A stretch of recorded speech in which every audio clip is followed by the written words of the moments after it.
কিরে শান্তা, এত দেরি করছিস কেন? এই যে ভাইয়া চা। 2 কাপ চা মানে তোর এত সময় লাগলো?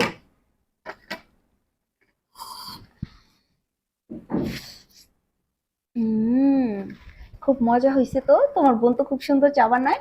হুম। আমার বোন খুব ভালো চা বানায়, শুধু চাই না, ও খুব ভালো রান্না করতেও জানে। কি বলো, সত্যি? হ্যাঁ, ওর রান্না একবার খেলে তুমি সারা জীবন ভুলতে পারবে না। ও আচ্ছা, তাই এত মজা করে রান্না করতে পারে? ঠিক আছে, তাহলে তো একদিন তোমার বোনের হাতের রান্না খেতেই হয়। আরে একদিন কেন, ও যেহেতু আমাদের বাসায় চলে আসছে, এখন থেকে ওই রান্না করবে। কি রে বোন, তোর কোনো অসুবিধা আছে কি? না না, কিসের অসুবিধা? সমস্যা নাই ভাইয়া, তোমাদের রান্না করে খাওয়া মনে আমি। আচ্ছা শান্তা, শোনো, তাহলে আমরা চা খাচ্ছি তো, তুমি ফ্রিজে গিয়ে দেখো ওইখানে মাছ মাংস সবকিছু রাখা আছে। তুমি এখনই রান্না বসিয়ে দাও, আজকে আমরা মজা করে তোমার হাতে রান্না খাবো। হ্যাঁ বোন, যা। ঠিক আছে ভাইয়া।